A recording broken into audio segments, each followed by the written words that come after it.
Discussion चल रही थी कैपिटल प्रोजेक्ट अप्रेजल के ऊपर, और उसमें हमने कल एन्युटीज पे प्राइमरली बात की थी। एन्युटी से पहले भी कुछ डिस्कस हुआ था कल। आईआरआर के advantages and disadvantages, I believe IRR के एडवांटेजेस डिसएडवांटेजेस को हमने इश्यूज डिस्कस किए थे। मल्टीपल आईआरआर का सिनेरियो था, आईआरआर एनपीवी का कॉन्फ्लिक्ट क्यों आता है, कब आता है, इस पे बात हुई। और देन ज्यादा टाइम हमारा एन्युटीज पे गया था, नई लर्निंग के लिहाज से हमारी ज्यादा डिस्कशन एन्युटीज पे रही थी। तो कोई सवाल कल के लेक्चर से, कोई प्रीवियस डिस्कशन से, कोई इशू? एन्युटी में हमने डिफरेंट टाइप्स ऑफ एन्युटी को डिस्काउंट करना सीखा था, नॉर्मल, डिलेड एंड एडवांस। और एन्युटी फैक्टर की डेफिनेशन आपको अगर जहन में है तो एन्युटी की डिस्काउंटिंग में you will never make a mistake कि भाई आपका एन्युटी क्या होता है, रेलेवेंट कैश फ्लोज के रेलेवेंट जो प्रेजेंट वैल्यू फैक्टर है उनका सम, वो आपका एन्युटी फैक्टर है। और cash flow into annuity factor, यहां से आप पीवी ले पाते हैं। अच्छा जी, हमारे पास नेक्स्ट जो स्पेशलाइज्ड कैश फ्लो है परपेचुटी, इससे भी आप लोग फेमिलियर हैं। परपेचुटी के भी 3 कैरेक्टरिस्टिक्स होते हैं, एक इक्वल कैश फ्लो, दूसरा अकरिंग एट रेगुलर इंटरवल, लेकिन जो तीसरा कैरेक्टरिस्टिक्स है कि पीरियड इनडेफिनिट है। इनडेफिनिट कह लें या अनडिफाइंड कह लें। और अनडिफाइंड को भी अगर हम जरा एलेबोरेट कर लें तो अनडिफाइंड से मुराद क्या है कि भाई स्टार्ट सीरीज कब हो रही है ये तो पता है, लेकिन एंड हमें नहीं पता। जनरली इन्फिनिटी का साइन हम उसका लगा देते हैं, अननोन। ठीक है जी, अननोन है, या इसको फॉरएवर भी कह सकते हैं। हम जनरली इसको बेसिकली परपेचुटी का मतलब ही, perpetuity from the word perpetual, जिसका मतलब होता है हमेशा। तो हमें नॉर्मली ये कहां से हिंट मिलता है कि ये परपेचुटी है? हमें किसी प्रोजेक्ट के बारे में कहा जाएगा कि if you invest in this project you will receive 10,000 per annum from next year till foreseeable future. कब तक नहीं बताया, अगले साल शुरू हो जाएंगे 10,000 पर एनम आना, till foreseeable future, till many years, हमें पता नहीं है कब तक। तो हम ऐसे केस को अज्यूम करते हैं शायद ये as if it is going to be forever, हम इसको परपेचुटी लेते हैं। इफ पीरियड इज अनडिफाइंड उसका, तो हम उसको परपेचुटी लेते हैं। जस्ट लाइक एन्युटी, परपेचुटी की भी 3 टाइप्स है, नॉर्मल, डिलेड एंड एडवांस। वही डेफिनेशन है। Normal perpetuity, a series, a perpetuity series which starts after 1 year from now. Delayed perpetuity, a perpetuity series which will start beyond 1, 2, 3, 4, वहां से शुरू हो उसको डिलेड कहते हैं। And advance perpetuity which starts immediately, ऐसी परपेचुटी जो इमीडिएटली आज से शुरू हो जाए उसको हम एडवांस परपेचुटी कहते हैं। अच्छा, ये परपेचुटी की डिस्काउंटिंग ये भी काफी आसान ही रहती है हमारे लिए। इसको अगर मैं थोड़ा सा आपको यहां पे अगर एलैबोरेट करूं, PV of perpetuity is annual cash flow multiplied with cumulative perpetuity. मैं जरा लंबा सा वर्ड लिख रहा हूं, सब आप बाद में इसको हम क्लोज कर लेंगे, शॉर्ट कर लेंगे। परपेचुटी डिस्काउंट फैक्टर, थोड़ा सा उसको मैंने ज्यादा एलैबोरेटिव वे में लिख दिया, लेकिन एक चीज क्लियर है कि जस्ट लाइक एन्युटी, परपेचुटी भी एक सीरीज है, और सीरीज की डिस्काउंटिंग के लिए हमें क्यूमुलेटिव फैक्टर चाहिए होता है। जैसे हमने सीरीज में से एक कैश फ्लो पिक किया था ना, एन्युटी में सीरीज में से एक कैश फ्लो निकाला था और क्यूमुलेटिव तमाम फैक्टर का सम से मल्टीप्लाई कर दिया था। यही काम यहां पे होने वाला है कि सीरीज में से एक कैश फ्लो निकालेंगे और क्यूमुलेटिव फैक्टर से मल्टीप्लाई करेंगे। अब परपेचुटी में क्यूमुलेटिव फैक्टर क्या होता है ये आपको पता होगा कि 1/r आपका क्यूमुलेटिव फैक्टर है नॉर्मल परपेचुटी का। You should recall it from your earlier discussion. Normal perpetuity मतलब 1 से परपेचुटी इंफिनिटी, 1 से परपेचुटी तक जो कैश फ्लोज होते हैं उनका क्यूमुलेटिव फैक्टर 1/r के फॉर्मूले से निकलता है। अगर आपको सिर्फ इस फैक्टर की समझ है, ये बात याद है, तो आप नॉर्मल, डिलेड, एडवांस हर परपेचुटी से डील कर लेंगे। ठीक है जी, annual cash flow into cumulative perpetuity discount factor, and cumulative perpetuity discount factor में एक इंफॉर्मेशन 1/r। 1/r क्या है? ये क्यूमुलेटिव फैक्टर होता है नॉर्मल परपेचुटी के लिए। अब हम एक सीधी एक एग्जांपल देखते हैं जिसमें हम नॉर्मल, डिलेड, एडवांस तीनों को डील करने जा रहे हैं। और ये एग्जांपल हमारे पास है जी इलस्ट्रेशन नंबर 20 हमने कल की थी, तो इलस्ट्रेशन नंबर 21 है। तो let's have a look at illustration 21। Illustration 21 बिल्कुल वही इलस्ट्रेशन जो हमने कल 18-19 में देखा था, वही डाटा है। पीवी ऑफ 1000 पर एनम जो कि परपेचुटी है, PV of perpetuity of 1000 per annum starting 1 year from now, मतलब normal, starting in 4 years time, delayed starting immediately advance. तो बेसिकली इन 4 परपेचुइटीज को अगर मैं एक स्ट्रक्चर में अगर डालूं तो मुझे case number 1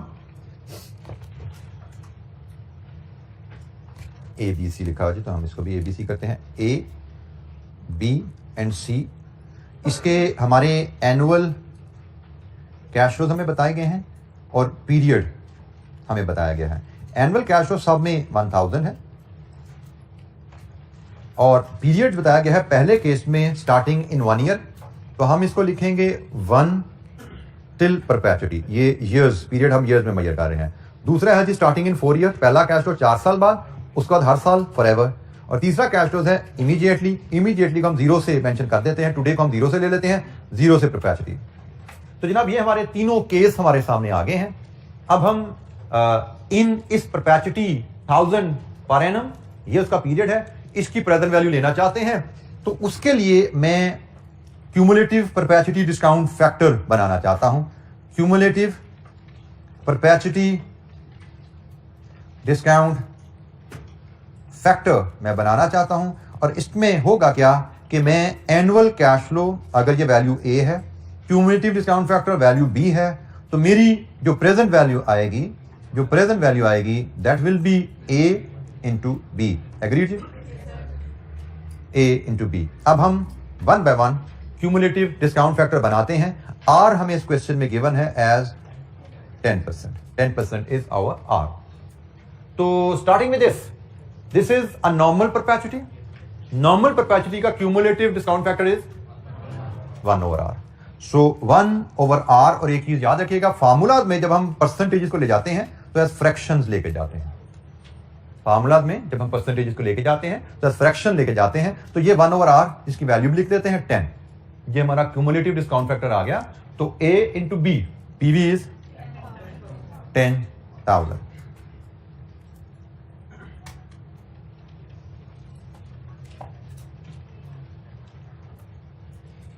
this was a very simple case. हमारी नॉर्मल परपेचुइटी है, तो नॉर्मल परपेचुइटी का cumulative discount factor 1 over r से आ जाता है। ये हमारी डिलेड परपेचुइटी है। 4 से परपेचुइटी का सम लेना चाहते हैं, तो अगर मैं यहां पे भी 1 over r से ही बात शुरू करूं तो माय क्वेश्चन इज, क्या ये मेरी परपेचुइटी के लिए सूटेबल फैक्टर है? रीजन इज, ये तो 1 से परपेचुइटी का सम है, मुझे तो 4 से परपेचुइटी का सम चाहिए। तो क्या करें? जो कल सीखा था, 1 से 3 का सम माइनस कर दें। तो 1 से 3 का सम बताइए जी क्या था? 2.487। तो क्या फैक्टर बन जाता है हमारा जी? 10 - 2.487, इट इज 7.513। तो ये बना जी 7513। कॉन्सेप्ट अगेन वही है, 1 over r 1 से परपेचुइटी है, हमें 4 से परपेचुइटी चाहिए। जो इररिलेवेंट पीरियड है वो माइनस कर दो, 1 से 3 का सम माइनस कर दो।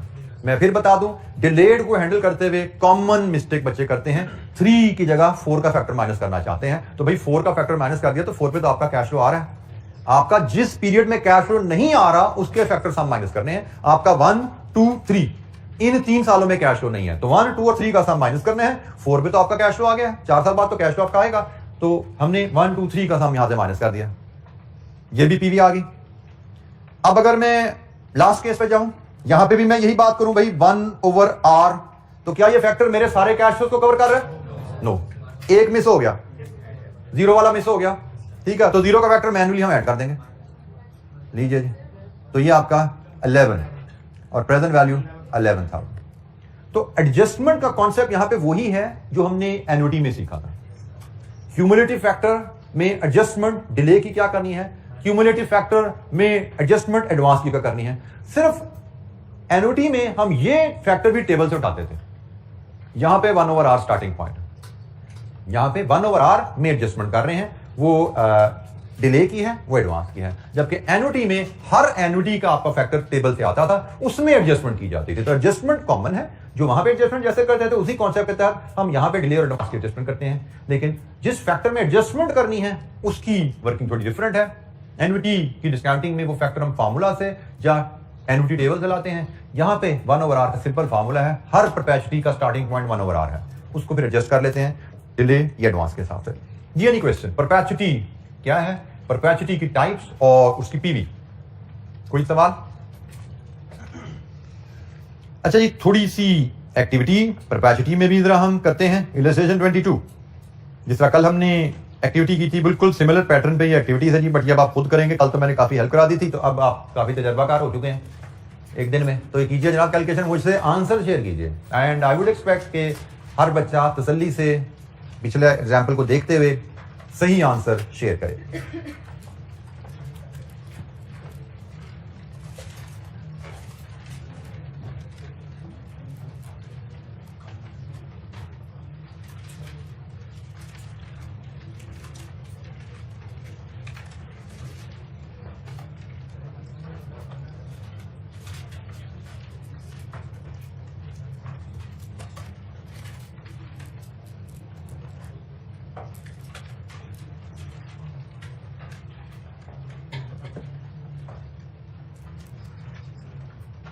जैसे जैसे वैल्यूज कैलकुलेट करते जाएं, मुझसे आंसर शेयर करते जाएं, और अगर कोई डिसएग्रीमेंट हो तो बताते जाएं। पहला जी 151 122, ठीक हो गया जी। कोई डिसएग्रीमेंट हो तो बताते जाएगा साथ साथ।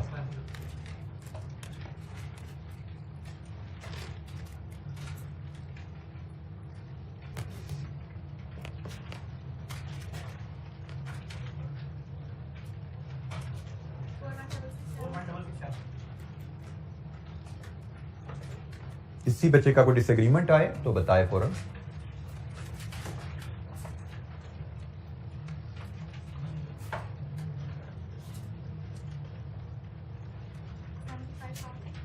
$75,000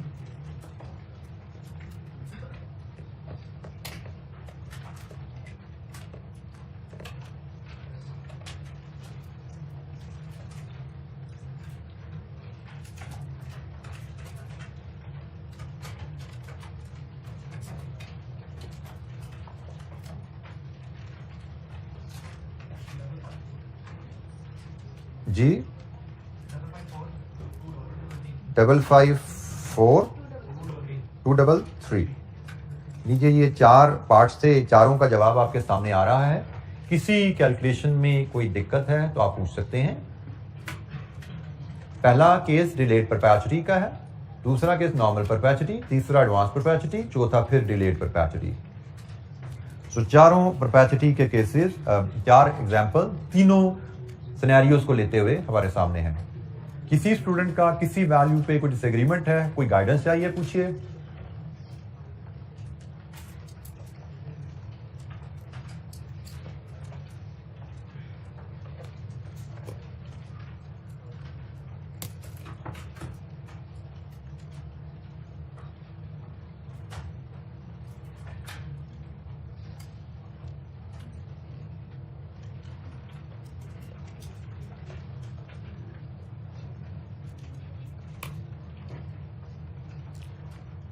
अच्छा जी, अब हम एन्युटी परपेचुटी के कॉन्सेप्ट से फेमिलियर हो चुके हैं।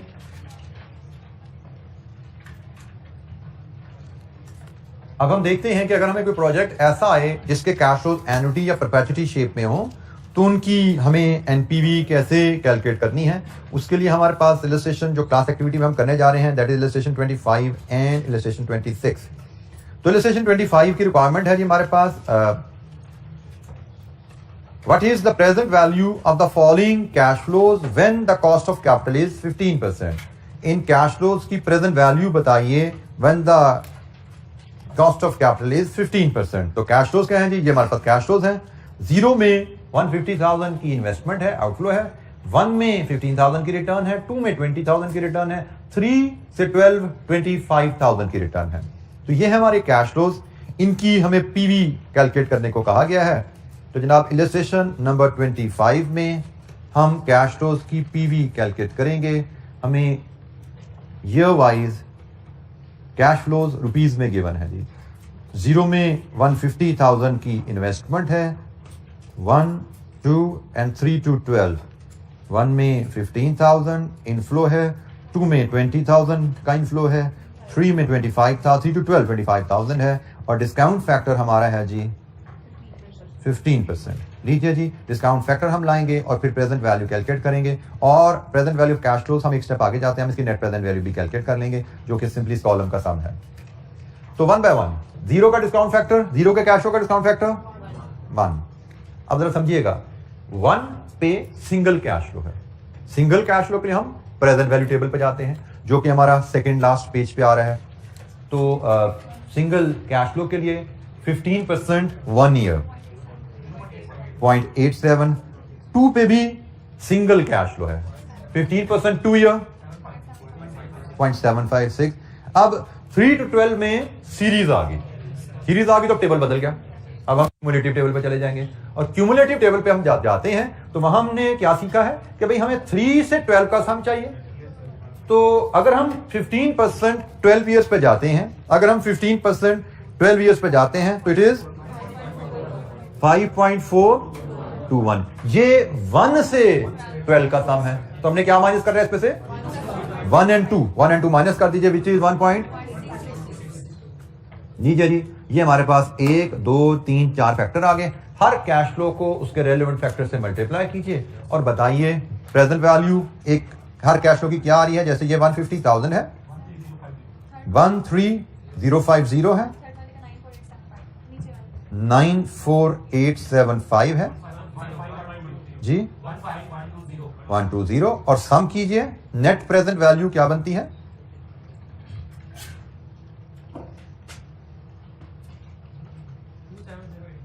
पॉजिटिव या नेगेटिव? Negative 26955 negative. बेटा शायद नेगेटिव ही है ये। अब इसमें ये एरर क्यों आ रही है साइन में? आप क्या करते हो 150 माइनस ये करना शुरू कर देते हो तो साइन उल्टा लग जाता है, ठीक है। तो जिस बच्चे का साइन गलत आ रहा था इस वजह से था कि आपने 150 में से ये वैल्यूज माइनस की हैं। तो हैबिट डेवलप कीजिए, 150 में से माइनस नहीं करना। अगर पहली बात इनको सम करके इसको माइनस कीजिए, अदरवाइज आपको कैलकुलेटर अलाउ करते हैं इसको -150 फीड कीजिए, -150 देन प्लस फिगर फीड कीजिए, ठीक है। You start with -150 plus all this figure, आपका आंसर विद साइन राइट आएगा।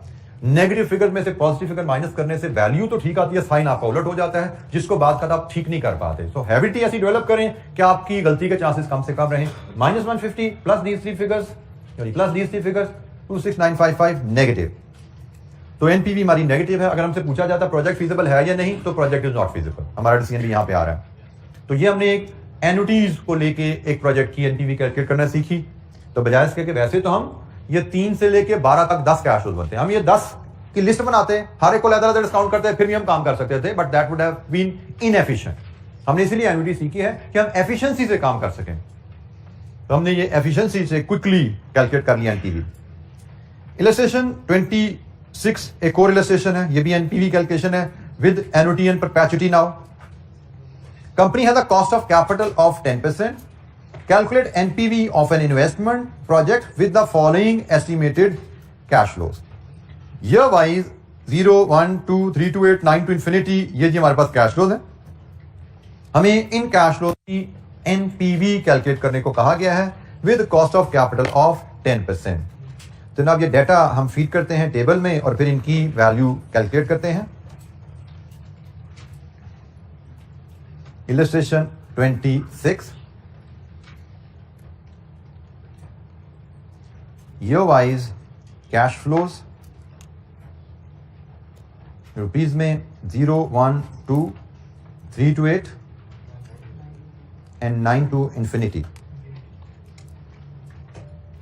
और कैश फ्लोज हैं नेगेटिव 220,000, 40,000, 50,000, 45,000 एंड 7,500। हमें डिस्काउंट फैक्टर चाहिए 10% का, हमें प्रेजेंट वैल्यू चाहिए और फिर यहाँ पे हम इसका सम लेके नेट प्रेजेंट वैल्यू ले लेंगे। तो 1 by 1, 0 का single cash flow discount factor 1 है, 1 का single cash flow 10% 1 year present value table 0.909, 10% 2 year single cash flow है 0.826। अब 3 to 8 एनुटी है, क्यूमुलेटिव टेबल पे शिफ्ट हो जाओ। तो 10% 8 ईयर 335 माइनस 2 साल माइनस करने हैं, तो 1 and 2 का सम 1.736। और इसके आगे चलें 9 से परपेचुइटी, या परपेचुइटी आ गया है। परपेचुइटी का फैक्टर स्टार्टिंग पॉइंट होता है 1/r और ये है 1 से परपेचुअली का सम, और हमारे लिए इररिलेवेंट पोर्शन कौन सा है? 1 से 8, और 1 से 8 का सम ये आ रहा है, ऑलरेडी हमने लिया हुआ था ऊपर 1 से 8 का सम 5.335। लीजिए जी, ये हमारे फैक्टर्स पूरे हो गए हैं। 1 बाय 1 प्रेजेंट वैल्यू की यहां फीड कीजिए, मुझसे 5 प्रेजेंट वैल्यूज का सम करके एनपीवी की फिगर शेयर कीजिए, और फिर हम उसको मैच करेंगे कि आंसर क्या हमारा ठीक आ गया। 5 कैश फ्लोज को 5 फैक्टर से मल्टीप्लाई करना है, एनपीवी मिलेगी, और एनपीवी की फिगर मुझसे शेयर कीजिए।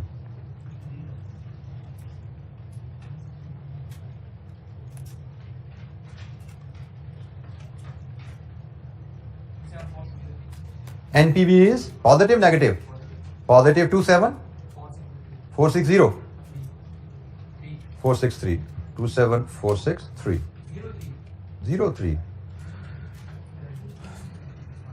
जी जनाब, वेरीफाई कीजिए ये आंसर। तो मुझे भी शक पड़ा था इसलिए मैं 3 लगाते हुए 54603 पॉजिटिव। शायद आपके साथी ने present value of investment minus नहीं की थी, बेनिफिट्स का पीवी सब बता दिया था, present value of investment minus करके 54603 ये नेट प्रेजेंट वैल्यू है, present value of benefits. And PV का मतलब क्या है? पीवी ऑफ बेनिफिट्स, ये पीवी ऑफ बेनिफिट्स है हमारे, और यहां पे ये पीवी ऑफ इन्वेस्टमेंट है, और एनपीवी क्या होती है? PV of benefit minus PV of investment. जी जनाब, एनी क्वेश्चन, कोई सवाल? हमने एनपीवी आईआरआर दोनों चीजें सीखी हुई हैं, और आज हम एनपीवी की कैलकुलेशन को थोड़ा रिवाइज कर रहे थे with the use of annuity and perpetuity. अच्छा, लेट्स अज्यूम इस सवाल में छोटी सी एक्टिविटी मजीद करते हैं। इस सवाल की रिक्वायरमेंट तो थी कैलकुलेट एनपीवी, हमने कैलकुलेट एनपीवी कर दी, पॉजिटिव आई, प्रोजेक्ट फिजिबल हो गया। अगर हम इस एनपीवी को देख के प्रोजेक्ट की रेट ऑफ रिटर्न के बारे में कमेंट करना चाहें, प्रोजेक्ट का रेट ऑफ रिटर्न के बारे में कमेंट करना चाहें, तो what comment you can make by looking at this NPV? Rate of return is greater than 10%, बिल्कुल ठीक हो गया। प्रोजेक्ट का rate of return is greater than 10%, project is feasible, हमने यहां पे देख लिया। इन्वेस्टर 10% एनपीवी रिटर्न मांगता है, 10% पे एनपीवी पॉजिटिव है, इसका मतलब project rate of return is greater than 10%, project is feasible. अब इसी सवाल में एग्जामिनर आपसे यह भी मांग सकता था कि प्रोजेक्ट का रेट ऑफ रिटर्न भी बताएं, आईआरआर भी बताएं। तो ऐसा क्वेश्चन अगर आपको आए जिसमें आपसे एनपीवी भी कैलकुलेट करवाई जाए और आईआरआर भी मांगा जाए, तो एक एनपीवी कैलकुलेशन करते हुए एक रेट पे ऑलरेडी पीवी आपके पास आ चुकी है, तो फिर अब आपको आईआरआर के लिए 2 रेट ही चाहिए, कोई वो रेट पकड़ेंगे। बट हमें यहां से पता लग रहा है ना कि हमारा रेट ऑफ रिटर्न 10 से ज्यादा है, तो 10 से ऊपर कोई भी रेट पकड़ लो। 20%, मुझे जरा 20% का रेट लीजिए, उसकी एनपीवी बताइए और फिर आईआरआर निकाल के दीजिए। अगर हम दोबारा एक बार सुन लीजिए, अगर हमसे सिर्फ आईआरआर कहा जाएगा तो हम एक रेट कॉस्ट ऑफ कैपिटल से नीचे, एक रेट कॉस्ट ऑफ कैपिटल से ऊपर लेकर चल पड़ते हैं। लेकिन हमसे अगर एनपीवी करवा ली जाए तो एनपीवी के लिए तो हमने ऑलरेडी कॉस्ट ऑफ कैपिटल पर डिस्काउंट कर दिया है, तो फिर हमें दोबारा 2 रेट ही लेने, हम कोई सा एक और रेट लेके इंटरपोलेशन परफॉर्म कर देते हैं, फुल मार्क्स मिलेंगे। तो अब जनाब आपको एक एडिशनल एक्टिविटी दी गई है कि यहां पे एनपीवी आपने 10% पे तो निकाल ली है, अब एनपीवी एट 20% सेम प्रोजेक्ट की दोबारा कैलकुलेट कीजिए, वो वैल्यू मुझसे शेयर करें, और उसके बाद आईआरआर डिटरमिन करके वो भी मुझसे शेयर करें। तो आपको इन्हीं कैश फ्लोज को 20% के फैक्टर बना के डिस्काउंट करके 20% पे एनपीवी लानी है, और फिर आईआरआर बताइए मुझे। हाँ, एक हम इसी को ले लेंगे, कर दो डिस्काउंटिंग, तो बस ठीक है, इसी को यूज कर लेंगे आप।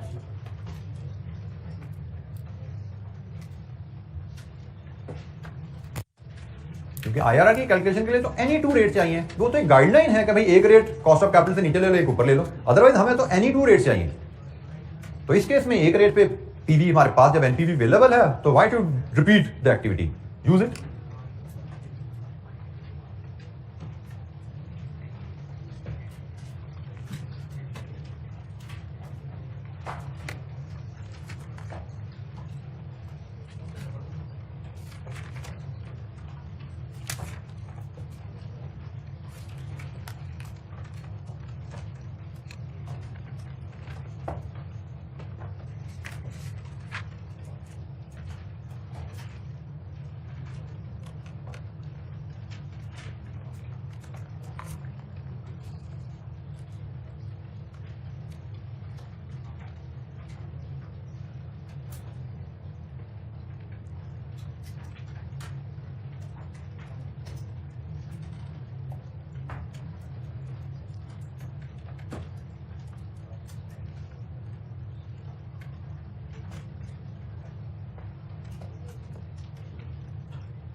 नेगेटिव कितनी जी 12220 नेगेटिव जी ये वेरीफाई कीजिए नेगेटिव 1222310 पहली बात नेगेटिव पॉजिटिव नेगेटिव 39353 चेक करो बेटा क्या किया 39353 इस पे एग्रीमेंट है हमारा जिन बच्चों का ये आंसर नहीं आ रहा वो चेक करें क्या गलती हुई क्योंकि ये तो बड़ी सीधी सी कैलकुलेशन थी कोई दिक्कत आनी नहीं चाहिए थी 10% के फैक्टर आपके पास थे आपको 20% के फैक्टर इन्हीं कैश फ्लोज को 20% के फैक्टर से मल्टीप्लाई करके प्रेजेंट वैल्यू और देन एनपीवी मैं अगर आपके फॉर्मेट को मैं अगर यहाँ पे बनाऊं तो आपको करना था यहाँ पे एक कॉलम लाना था डिस्काउंट फैक्टर एट 20% का और उसके बाद प्रेजेंट वैल्यू और यहाँ पे आपकी एनपीवी बेसिकली 20% की आनी थी तो ये फॉर्मेट है जो आपको पॉपुलेट करना था यही कैश फ्लोज 20% के फैक्टर से मल्टीप्लाई खाने थे पीवी आ जानी थी आपकी और ये पीवी जैसे मुझे बताया गया 39353 नेगेटिव बेटा अगर क्विकली हम फैक्टर लिख लें कोई दिक्कत अगर आ रही है मुझे लगा गड़बड़ हो रही है बच्चों से कुछ ना कुछ 0 1 20% 1 year 0.833 0.694 एन्युटी टेबल पे जाएंगे 8 पे जाएंगे 20% 8 year 3.837 minus 20% 2 year 528 और यहां पे 1/r माइनस 3 पॉइंट नीचे जी फैक्टर्स भी मैंने लिख दिए अब तो कोई डिसएग्रीमेंट नहीं होना चाहिए 39353 और अब हम IRR करेंगे तो IRR हमें यहां से नजर आना चाहिए कि भाई 10 से ज्यादा है लेकिन 20 से कम है 10 और 20 के बीच में आएगा IRR और वो आपने बताया 15.81% लीजिए जी IRR की भी एक एक्टिविटी हमने जरा रिवीजन कर ली कोई सवाल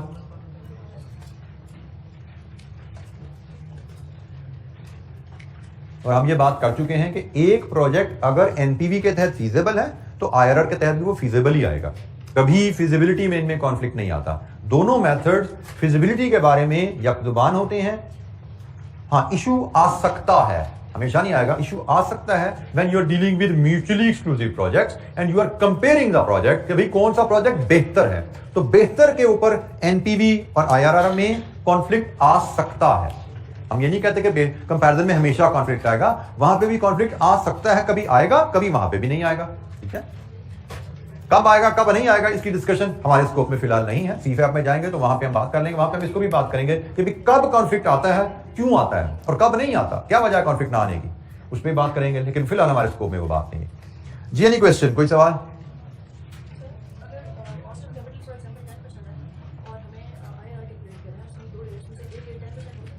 बिल्कुल हो सकता है बिल्कुल हो सकता है लेकिन मैं कह रहा हूं जनरल गाइडलाइन है कि हम एक 10 से कम ले लें एक 10 से ऊपर ले लें वैसे तो क्या है एनी टू रेट्स ठीक है तरीका एनी टू रेट्स ही है लेकिन जनरल गाइडलाइन है एक कॉस्ट ऑफ कैपिटल से नीचे ले लो एक ऊपर ले लो बट आप एक कॉस्ट ऑफ कैपिटल है दूसरा तो भी ठीक है दोनों रेट कॉस्ट ऑफ कैपिटल से ऊपर है तो भी ठीक है दोनों रेट कॉस्ट ऑफ कैपिटल से नीचे है तो भी ठीक है but as a general rule हम इसको एज अ जनरल प्रैक्टिस हम इसको फॉलो करते हैं जी एनी क्वेश्चन कोई सवाल अच्छा जब हम एक थोड़ी सी डिस्कशन को मजीद आगे लेके चलते हैं जैसे मैंने आपसे कहा था साथ साथ हम कुछ टूल्स भी सीखेंगे और कुछ डिस्कशन भी करते जाएंगे नेक्स्ट डिस्कशन जी हमारी DC assumptions about in DCF techniques DCF techniques में क्या जनरली कुछ असम्पशन है जो हमें यूज करनी पड़ती हैं मैंने आपको शायद बताया था कि अगर हमें डीसीएफ टेक्निक्स पे अगर क्या गिनन क्वेश्चन आने ही आना है हमें क्वेश्चन जो आएगा डीसीएफ टेक्निक्स पे उसमें कैश फ्लोज एक स्ट्रेट लाइन में हमें हर साल के आगे कैश फ्लो नहीं दिए जाते कि 1 का ये 2 का ये 3 का ये हमारे एक साइजेबल मार्क्स हमें दिए जाते हैं कैश प्रोजेक्ट की एक स्टोरी लिखी जाती है कि हम प्रोजेक्ट शुरू करेंगे लैंड बिल्डिंग प्लांट खरीदेंगे फिर हम इतने यूनिट्स बना के बेचेंगे पहले साल में ये उनकी प्राइस होगी फिर दूसरे साल में इतने यूनिट बेचेंगे ये उनकी प्राइस होगी ये उनकी कॉस्ट होगी इतना मटेरियल इतना लेबर तो पूरा डाटा फैला होता है मतलब एक पेज 3/4 ऑफ पेज पे डाटा स्प्रेड हुआ होता है हमारा सबसे अहम काम जो होता है उस कहानी को पढ़ के कैश फ्लोज को एनुअल इंटरवल्स पे प्लेस करना 0 आज क्या जेब से जाएगा आएगा 1 2 3 एनुअल इंटरवल पे कैश को प्लेस करना, ताकि हम डिस्काउंटिंग करके एनपीवी या आईआरआर का टूल अप्लाई कर सकें। तो डिस्काउंटिंग का कोई भी टूल लगाना है, एनपीवी आईआरआर, आपको कैश फ्लोज को एनुअल इंटरवल पे प्लेस करना पड़ता है। और ये कुछ अजम्पशन है about timing of the cash flows, कि आप कैश फ्लोज को किस तरह एनुअल इंटरवल्स पे प्लेस करते हैं। तो अजम्पशन नंबर 1, इनिशियल इन्वेस्टमेंट को हम हमेशा 0 पे प्लेस करेंगे। हमें बताया जाएगा कि आपने ये प्रोजेक्ट शुरू करना है तो उसके लिए इतनी कैपिटल इन्वेस्टमेंट रिक्वायर्ड है। आप अज्यूम करते हो कैपिटल इन्वेस्टमेंट आज ही होगी, 0 में होगी, मतलब उसको डिस्काउंट नहीं करेंगे हम, उसका डिस्काउंट फैक्टर 1 लगाएंगे। Unless told otherwise, we may have a question जिसमें एग्जामिनर कह दे कि भाई जिस प्रोजेक्ट की फिजिबिलिटी करने की बात की जा रही है, जिसका प्लांट 10 मिलियन का आएगा, लेकिन ये प्लांट हम 1 साल बाद देंगे। अगर तो क्वेश्चन लिख दिया ना कि प्लांट हम 1 साल बाद देंगे, तो फिर उसको 1 के सामने दिखाओगे आप इन्वेस्टमेंट को भी। लेकिन अगर क्वेश्चन ने कहा हम एक प्लांट में इन्वेस्टमेंट करने को वैल्यूएट करना चाहते हैं जो 10 मिलियन का आता है, तो आप अज्यूम करो कि आज 0 में इन्वेस्टमेंट है। वो कहते नहीं, हम एक प्लांट में इन्वेस्टमेंट को वैल्यूएट करना चाहते हैं 1 साल बाद, कि 1 साल बाद प्लांट लगाएं या ना लगाएं, तो फिर आप इन्वेस्टमेंट को 0 में नहीं 1 के सामने आउटफ्लो शो करेंगे। ठीक है। So basic assumption is investment आप 0 में इमीडिएट आज लेते हो और उसको डिस्काउंट नहीं करते अनलेस टोल्ड अदरवाइज। दूसरी बात, इन्वेस्टमेंट आपने जब 0 में ले ली तो हमारी असम्पशन रहेगी कि आज हमने इन्वेस्टमेंट कर दी है तो कल से मशीन का पहिया चलना शुरू हो गया। This is the normal assumption, again unless told otherwise. हमारी असम्पशन होगी आज जब हमने मशीन लगा ली है तो कल से हमारी प्रोडक्शन शुरू होगी है। आज 1 जनवरी को मशीन लगी है तो कल 2 जनवरी से प्रोडक्शन शुरू है। प्रोडक्शन शुरू है तो कॉस्ट भी लगनी शुरू होगी, मटेरियल लेबर इनकम होना शुरू हो गया और सेल रेवेन्यू रियलाइज होना शुरू हो गया। तो कल से हमारा रेवेन्यू और कॉस्ट अराइज होना शुरू हो गया है। इसकी अंडरस्टैंडिंग के लिए मैं आपको एक चीज बना देता हूं, ड्रॉ करता हूं यहां पे। इसको हम कहेंगे timeline. 0 stands for today and this is if 1 year, इसका मतलब है 1 year from today। और अगर ये 2 year यहां पे हम लेते हैं तो this is 2 years from today, आज से 2 साल बाद है। और इसी एनालिसिस में ये जो गैप है 0 और 1 के दरमियान, this is your first year, ये पहला साल है। आज आपने मशीन ली 1 जनवरी, कल 2 जनवरी से प्रोडक्शन शुरू होगी और पूरा साल प्लांट चलता रहा, प्रोडक्शन कॉस्ट इनकर होती रही और सेल्स होती रही। तो बेसिकली आप आज जब प्लांट लोगे, हमारी असम्पशन रहेगी अगले दिन से ही आपकी प्रोडक्शन और सेल शुरू हो चुकी हैं और पूरे साल में जो प्रोडक्शन और सेल की, उसके बारे में assumption number 3, during the year cash flow will be assumed as year end cash flow. आपकी असम्पशन है कि ड्यूरिंग द फर्स्ट ईयर आपने जो कैश इनफ्लो जो आउटफ्लो लोगे, आप उनको इकट्ठा करके 1 के सामने पेश करोगे, क्योंकि हमने कहा हमें कैश फ्लो को एनुअल इंटरवल पे रेंज करना है। Practically cash flows annual interval पे राइज नहीं होते। साल बाद इकट्ठा रेवेन्यू नहीं आ जाता, साल बाद इकट्ठी कॉस्ट नहीं पे करते हम तो पूरे साल में जैसे ही प्लांट लगा चलना शुरू हुआ, हर रोज जेब से कुछ पैसे जा रहे हैं, जेब में कुछ पैसे आ रहे हैं।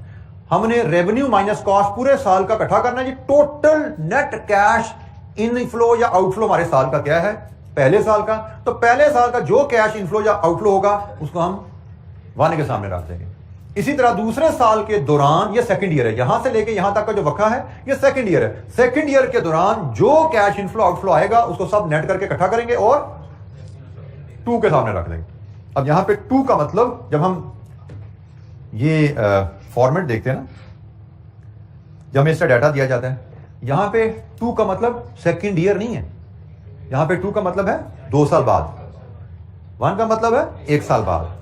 ठीक है, ये this is not second year, this is not first year, this is 1 year from today, this is 2 year from today. और डिस्काउंटिंग कर रहे हैं, हमारी डिस्काउंटिंग क्या होती है, 1 साल बाद के कैश फ्लो को 0 पे लाना, 2 साल बाद कैश फ्लो को 0 पे लाना, ऐसे ही लाते हैं ना पीछे हम। तो हम 2 साल बाद जो कैश फ्लो आ रहा है उसको 0 पे ला रहे हैं। दूसरे साल में जो कैश फ्लो आ रहा है उसको 0 पे लाना पॉसिबल नहीं हमारे लिए। दूसरे साल में तो 365 दिन है, हर दिन के कैश फ्लो को, एक कैश फ्लो को 366 दिन पीछे लाओ, दूसरे को 367 दिन पीछे लाओ, तीसरे को 368 दिन पीछे लाओ, तो हम तो ऐसा नहीं कर सकते। तो आसानी रखी जाती है कि भाई प्रैक्टिकली ये पॉसिबल नहीं है कि डेली केसेस पे कैश फ्लोज आप एस्टिमेट करो और डेली कैश फ्लोज को डिस्काउंट कर रहे हो। इसलिए आसानी क्या रखी गई है कि पूरे 1 साल के दौरान जितने कैश फ्लोज इनको इकट्ठा करो, अज्यूम करो साल के एंड पे आए।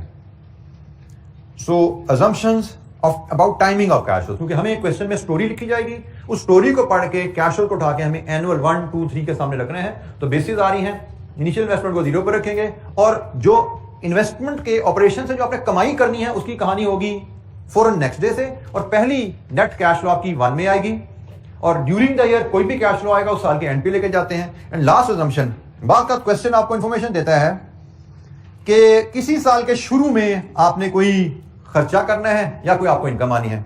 फॉर एग्जाम्पल 3rd ईयर का स्टार्ट, अब इस लाइन में 3rd ईयर का स्टार्ट कहां पे आएगा? This is your start of 3rd year, ऐसा ही है। तो assumption इज, अगर आपको क्वेश्चन कहे कि स्टार्ट ऑफ एनी ईयर आपको कोई कैश फ्लो इनफ्लो या आउटफ्लो आना है, तो उसकी टाइमिंग आपने रखनी है end of preceding year. 3rd year के स्टार्ट का मतलब उसको 2 के सामने रख दो, क्योंकि हमने एनुअल इंटरवल पे रखना है ना। ड्यूरिंग द ईयर कुछ है तो उसको सबका सम करो, उस साल के एंड पे ले जाओ। स्टार्ट ऑफ एनी ईयर है तो उस वैल्यू को प्रीसीडिंग ईयर के एंड पे शो करो। तो ये कुछ assumptions हैं जो कि हम क्वेश्चन पढ़ते हुए जो डाटा वहां पे देखते हैं, उस डाटा को स्टेटमेंट्स के मुताबिक एनुअल इंटरवल पे 0, 1, 2, 3, 4 पे रखते हैं, ताकि हम फिर डिस्काउंटिंग करके एनपीवी आईआरआर मेजर कर सकें। जी जनाब, कोई सवाल? जी बेटा।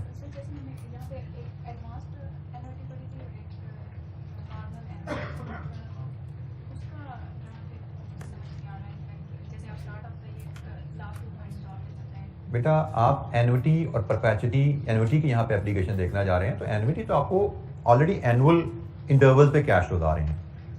उसमें तो एन्युटी की डेफिनेशन ही ये थी कि cash flows which arrive at annual intervals. तो हम तो यहाँ पे बात कर रहे हैं उन कैश फ्लोज की जो एनुअल इंटरवल पे नहीं आए, लेकिन हमने उनको एनुअल इंटरवल पे प्लेस करना है। ठीक है, एन्युटी तो एनुअल इंटरवल पे ही अराइज होती है, उसमें तो हमें ये मसला ही नहीं आता टाइमिंग का।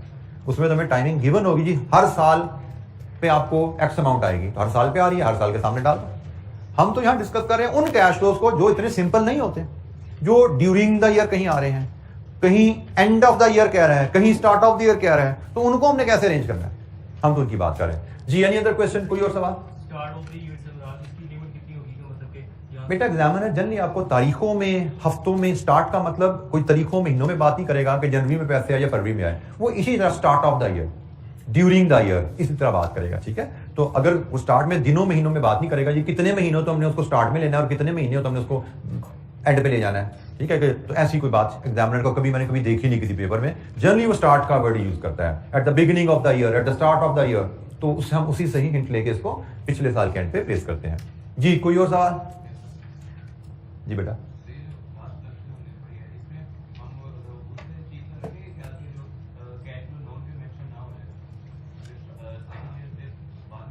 बेटा इसमें आपने सवाल पूछा कि नॉन कन्वेंशनल, कन्वेंशनल, तो नहीं, ऐसी कोई बात नहीं है। हमने तो पहला काम, हमारे जो कैश फ्लोज होते हैं नजराज को अगर आप देखिए, तो हम ईयर वाइज प्रोजेक्ट को से 0, 1, 2, 3, 4 हम डिफरेंट हेड्स के कैश फ्लो देख रहे थे। फॉर एग्जांपल हमारी इन्वेस्टमेंट हो रही है, हमने उसको डालना है इससे 0 में, फिर हमने देखना है हमारी सेल्स हो रही हैं, उसको हमने देखना है 1 में कितनी है, 2 में कितनी है, 3 में कितनी है, 4 में कितनी है। फिर हमारी नेक्स्ट आइटम से मटेरियल कॉस्ट है, फिर हमारी लेबर कॉस्ट है। तो हर आइटम की हमने वैल्यू कैलकुलेट करके उसको एनुअल इंटरवल पे प्लेस कर देनी है, और एंड पे हम सम कर लेते हैं हमारे नेट कैश फ्लोज कितने हैं। तो इन सब का हम जब सम करेंगे यहां पे, तो बेसिकली जो आप कन्वेंशनल नॉन कन्वेंशनल की बात कर रहे हैं वो तो इधर पता लगता है। अजम्पशन तो बेटा हर अलहदा आइटम को यहां पे प्लेस करने के लिए, क्योंकि रेवेन्यू को 1 के सामने क्या आना है, 2 के सामने क्या आना है, 3 के सामने क्या आना है। मटेरियल कॉस्ट 1 के सामने गया, 2 के सामने गया, 3 के सामने गया। लेबर कॉस्ट 1 के सामने गया, 2 के सामने गया, 3 के सामने गया। रिपेयर एंड मेंटेनेंस कॉस्ट है, जो भी खर्चा है, हर इंडिविजुअल आइटम को किस ईयर के सामने रखना है, अजम्पशन वहां पे अप्लाई हो रही है। ठीक है, जब ये सारे कैश फ्लोज एनुअल इंटरवल पे प्लेस हो गए हैं, फिर इन सबको अक्यूमुलेट कर लिया जाता है, इन सबको इकट्ठा कर लिया जाता है कि टोटल प्रोजेक्ट के कैश फ्लोज क्या बनते हैं, और फिर इन पे आप एनपीवी या आईआरआर अप्लाई करते हो। तो हमारे मेजर मार्क्स जो एग्जाम में होते हैं, अगर 15 नंबर का सवाल है तो 15 में से कम 12, 11 के करीब नंबर आपके कैश फ्लोज को यहां तक लाने के होते हैं।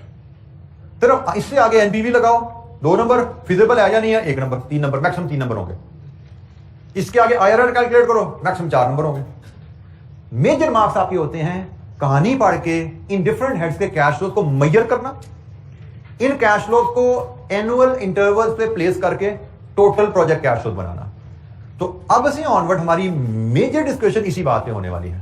जैसे आज हमने बात शुरू कर दी, टाइमिंग पे बात की, आगे अब हम डिफरेंट एडजस्टमेंट देखेंगे, सिनेरियोज में क्या क्या इश्यूज होते हैं जिनको हमें कैश फ्लोज की वैल्यूज कैलकुलेट करने में कंसीडर करना है। यहां पे हमने कैश फ्लो की टाइमिंग की बात कर ली, आगे कैश फ्लो की वैल्यूज कैसे कैलकुलेट करनी है, उनमें क्या क्या इश्यूज हैं जो हमें कंसीडर करने चाहिए। तो अगले 3-4 लेक्चर हमारी इस पे बात होगी। Maybe within next 3 to 4 lectures हमारा ये टॉपिक कंक्लूड होगा और हम फिर पास पेपर प्रैक्टिस पे मूव करेंगे। ठीक है, सो नेक्स्ट 3 to 4 लेक्चर में टॉपिक हमारा कंक्लूड होके हम पास पेपर प्रैक्टिस पे मूव कर रहे होंगे। आज पे इतना ही जी। Thank you very much. अस्सलाम वालेकुम।